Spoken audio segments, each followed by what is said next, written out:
मुरादाबाद लिए चलते हैं। मुख्यमंत्री योगी आदित्यनाथ क्या कुछ कह रहे, सुनवाते हैं। इस मुरादाबाद मंडल के अंदर भी 3500 एक्टिव केस कम हुए हैं।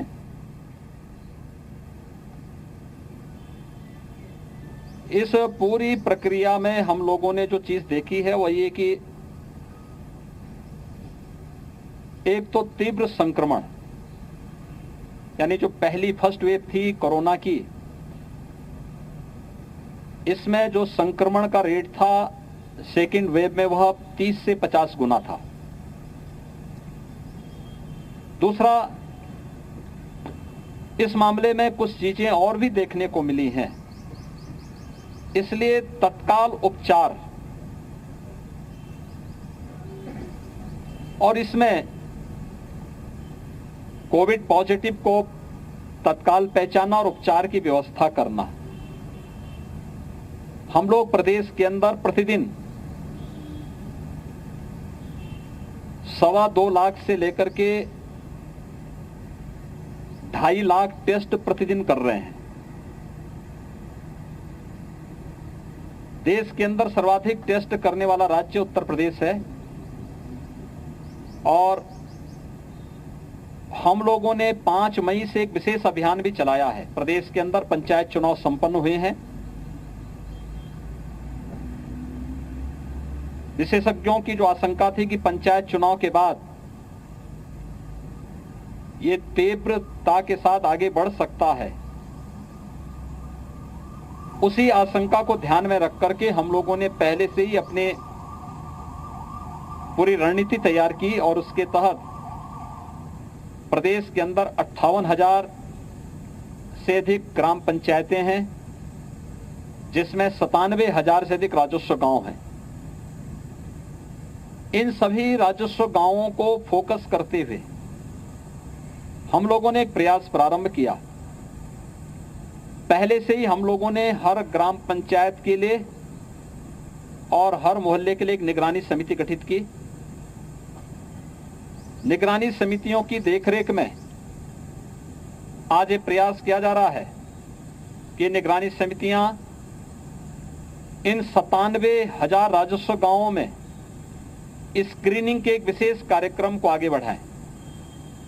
उनके पास इंफ्रारेड थर्मामीटर, पल्स ऑक्सीमीटर और सैनिटाइजर उपलब्ध कराया गया है और वे लोग वहां पे जाकर के स्क्रीनिंग के एक विशेष कार्यक्रम के साथ लक्षण युक्त या संदिग्ध कोरोना पॉजिटिव मामलों को चिन्हित कर रहे हैं। रैपिड रिस्पांस टीम को उपलब्ध करा रहे हैं। रैपिड रिस्पांस टीम वहां पे जाकर के एंटीजन टेस्ट कर रही है। लेकिन निगरानी समिति को यह भी दायित्व दिया गया है कि वे मेडिकल किट भी उपलब्ध कराएं। मेडिकल किट के बारे में बहुत बार लोगों को कंफ्यूजन होता है। ये कोरोना से संबंधित वे दवाइयां हैं जो विशेषज्ञों ने तय की हैं। क्योंकि मैं अभी मनोहरपुर गांव में गया था, तो जब मैंने एक सज्जन से पूछा, मैंने कहा मेडिकल किट मिला? उन्होंने कहा नहीं, मेडिकल किट तो नहीं मिला, लेकिन दवा जरूर मिली है। तो इसलिए दवा उन्हें उपलब्ध करवाने के लिए बृहद पैमाने पर एक अभियान प्रारंभ किया गया है, जिससे मृत्यु दर न्यूनतम स्तर पर लाने का प्रयास किया जा सके और उसी दिशा में ये कार्य यहाँ पर इस समय प्रारंभ हुआ है। ऑक्सीजन की आपूर्ति मुरादाबाद मंडल में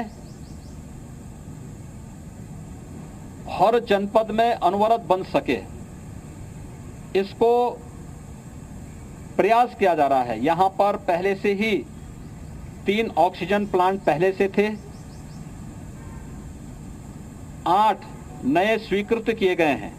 ये 8 नए जो स्वीकृत किए गए हैं 5 जनपदों के लिए हैं, जिनमें से 3 मुरादाबाद जनपद के लिए स्वीकृत किए गए हैं, जिसमें भारत सरकार में आदरणीय प्रधानमंत्री जी ने पीएम केयर फंड से प्रदेश के 61 जनपदों के लिए ऑक्सीजन प्लांट स्वीकृत किए हैं। इसके अलावा हम लोगों ने राज्य सरकार से भी सीएम केयर फंड से, स्वास्थ्य विभाग और चिकित्सा शिक्षा विभाग की तरफ से भी और चीनी मिल और गन्ना विभाग के माध्यम से भी, सीएसआर से भी ये लगाए जा रहे हैं। इसके अलावा हर एक जनपद में ये व्यवस्था पहले से बता दी गई है कि 108 की जो एम्बुलेंस हैं 50 से लेकर 75% तक एम्बुलेंस का उपयोग हम कोविड कार्य के लिए करें। कोविड कार्य में यहां पर इस समय 50% जो 108 की एम्बुलेंस हैं वे लगी हुई हैं, जिनमें से 253 एम्बुलेंस को इस पूरे मंडल में लगाया गया है। और ऑक्सीजन की आपूर्ति यहां पर एयर सेपरेटर यूनिट कुछ जगहों पर है, लेकिन लिक्विड मेडिकल ऑक्सीजन यहां पर ऑक्सीजन एक्सप्रेस के माध्यम से उपलब्ध करवाने का कार्य किया जा रहा है। साथ साथ नजदीक के अन्य क्षेत्रों से भी ऑक्सीजन की आपूर्ति टैंकर के माध्यम से यहां पर उपलब्ध कराई जा रही है। आज हम प्रदेश के अंदर यानी जब फर्स्ट वेव के समय में हमारे यहां ऑक्सीजन की कुल आवश्यकता कुल 300 मीट्रिक टन के आसपास थी। आज ये बढ़ी है। कल हम लोगों ने पूरे प्रदेश के अंदर 1000 मीट्रिक टन से अधिक की लिक्विड मेडिकल ऑक्सीजन की सप्लाई की है। तो बरेली और मुरादाबाद मंडल में भी हम लोग टैंकर के माध्यम से भी और ऑक्सीजन एक्सप्रेस के माध्यम से भी बाहर से मंगा करके ऑक्सीजन की लिक्विड मेडिकल ऑक्सीजन उपलब्ध करवा रहे हैं। इसके साथ ही यहां पर ऑक्सीजन कंसंट्रेटर भी 200 से अधिक ऑक्सीजन कंसंट्रेटर इस मंडल के लिए उपलब्ध कराए गए हैं, जो कोविड हॉस्पिटल में उपलब्ध कराए गए हैं, जिनका उपयोग वहां पर आसानी से किया जा सकता है। इसके अलावा कुछ सीएससीज में भी बेड्स बढ़ाए गए हैं, वहां पर ऑक्सीजन कंसंट्रेटर को उपलब्ध करवाने की व्यवस्था की जा रही है। इस समय यहां पर निगरानी समितियों की संख्या बढ़ाने के लिए और आरआरटीज की संख्या को बढ़ाने की कार्रवाई हो रही है। और जो एक अभियान चल रहा है, इस अभियान के माध्यम से यहां पर हर एक कोविड पॉजिटिव को चिन्हित करना, लक्षण युक्तों को भी और संदिग्ध व्यक्ति को चिन्हित करना और फिर आरआरटीज के माध्यम से उसकी जांच करना, इस प्रक्रिया को तेजी के साथ कार्य करने की व्यवस्था की जा रही है। प्रदेश के अंदर हर एक जिला प्रशासन को इस बारे में भी हिदायत दी गई है कि हम इस बात को ध्यान में रखें कि कोविड पॉजिटिव हमारी प्राथमिकता होनी चाहिए। कोविड पॉजिटिव को उपलब्ध स्वास्थ्य की सुविधा तो उपलब्ध हो ही, नॉन कोविड पेशेंट के लिए टेली कंसल्टेशन की सुविधा उपलब्ध हो। इसके अलावा हर एक जनपद में महिला और बच्चों के लिए एक हॉस्पिटल डेडिकेट किया जाए, जहां पे उन्हें सुविधा हो सके और 102 की एम्बुलेंस केवल उन्हीं के लिए उपयोग हो। नॉन कोविड पेशेंट जो हार्ट से जुड़े हुए हार्ट की पेशेंट हैं, कैंसर के हैं, डायलिसिस जिनकी होनी है, उनके लिए भी विशेष ध्यान देने की आवश्यकता है और उनके लिए भी एक हॉस्पिटल हर एक जनपद में डेडिकेट करें, जहां पर उनको लाने की व्यवस्था, एम्बुलेंस से सुरक्षित लाने, इन्फेक्शन से बचाने और उनके उपचार की सुविधा भी हो सके। इन चीज़ों को बढ़ाने की व्यवस्था की गई, यहाँ पर हर एक जनपद में व्यवस्था की गई है। ICCC integrated covid control centre प्रदेश के सभी 75 जनपदों में सक्रिय है, कार्य कर रहा है। मुरादाबाद में तो यहाँ पे इन्होंने 25 सीटर बनाया है, राउंड द क्लॉक वहाँ पे 25-25 लोग अलग अलग ड्यूटी पे कार्य कर रहे हैं। हर एक जनपद से कहा गया है कि वे इसी तर्ज पर अपने यहाँ नंबर बढ़ाकर, टेलीफोन नंबर बढ़ा करके और अलग अलग कार्य अलग अलग व्यक्ति को दें, क्योंकि इसमें हर एक कार्य की अपनी जिम्मेदारी है। होम आइसोलेशन से कौन संवाद बना रहा है, उन्हें टेली कंसल्टेशन की सुविधा देने की व्यवस्था, उन्हें मेडिकल किट उपलब्ध हुआ है कि नहीं हुआ इसको क्रॉस चेकिंग की व्यवस्था। इसी प्रकार से एम्बुलेंस की आवश्यकता कहां पर है, एम्बुलेंस की सुविधा, ऑक्सीजन की व्यवस्था के लिए साथ साथ यहां पर भी व्यवस्था की जा रही है कि एक ऐसा मैकेनिज्म तैयार करें कि ऑक्सीजन हर हॉस्पिटल को उसकी रिक्वायरमेंट के अनुसार आपूर्ति की जा सके। लेकिन बहुत सारे पेशेंट ऐसे हैं जो होम आइसोलेशन में है और उनको ऑक्सीजन की आवश्यकता है। उन लोगों के लिए भी हम ऑक्सीजन सिलेंडर उपलब्ध करवाने की एक व्यवस्था तय कर सकें, इसके बारे में भी ये व्यवस्था यहां पर की जा रही है।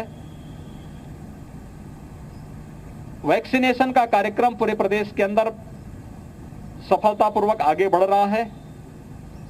अब तक हम लोगों ने 45 प्लस के 1,35,00,000 से अधिक लोगों को वैक्सीन उपलब्ध करवाया है और 18 प्लस को भी प्रदेश के अंदर 1 मई से वैक्सीन देना प्रारंभ किया गया है, जो संख्या 1 लाख क्रॉस कर चुकी है। मुझे बताते हुए प्रसन्नता है कि मुरादाबाद मंडल में हम लोग मंडे से यहां पर मुरादाबाद जनपद के अंदर वैक्सीनेशन के कार्यक्रम को 18 प्लस के लिए भी वैक्सीनेशन के कार्यक्रम को आगे बढ़ाने का कार्य किया जा रहा है, जिससे हम फेज वाइज हर एक व्यक्ति को 18 प्लस से जुड़े हुए हर एक व्यक्ति को वैक्सीन दे सकें। मेरी अपील होगी, वैक्सीन लेने वाला व्यक्ति कुछ सावधानी जरूर रखें। एक, वैक्सीन पूरी तरह सुरक्षित है, किसी भी प्रकार के बहकावे और अफवाह में ना आए। दूसरा, हम इस बात को जरूर ध्यान दें कि अगर किसी को फीवर है तो वह उस दिन वैक्सीन न ले। तीसरा, जिन्हें तत्काल कोविड हुआ है और उनकी रिपोर्ट नेगेटिव आ चुकी है तो कम से कम 1 महीने के बाद ही वे वैक्सीन लेने के लिए जाएं। चौथा, ऑनलाइन रजिस्ट्रेशन करवाएं, भीड़ न लगाएं। वैक्सीन कीमती है और हर एक व्यक्ति तक पहुंच जाए, इसके लिए हर एक सेंटर में उतने ही लोगों को बुलाने के लिए कहा जा रहा है जितने लोगों को आप उतनी वैक्सीन दे सकें और हम 0 वेस्टेज पे पहुंच सकें। और मुरादाबाद जनपद में सोमवार से 18 प्लस के लिए भी वैक्सीन उपलब्ध होगा, यानी 18 से लेकर के ऊपर के सभी लोगों को वैक्सीन की कार्रवाई यहां पर प्रारंभ हो जाएगी और इसके बाद सफलतापूर्वक इन कार्यक्रमों को आगे बढ़ाते हुए शेष अन्य जनपदों को भी हम इसी क्रम में आगे बढ़ाने का काम करेंगे। कोरोना के खिलाफ इस लड़ाई में मेरा आप सबसे भी आग्रह होगा कि हम लोगों को जितना जागरूक कर सकें, जितना, क्योंकि ये महामारी है, उपचार से महत्वपूर्ण बचाव और बचाव के उपायों के बारे में जितना जागरूक कर पाएंगे उतना ही अधिक हम लोगों को सकुशल रखने में सफल हो पाएंगे और न केवल व्यक्ति के जीवन को बल्कि उसकी जीविका को भी बचाने का कार्य करने में सफल हो पाएंगे। बहुत बहुत धन्यवाद जी।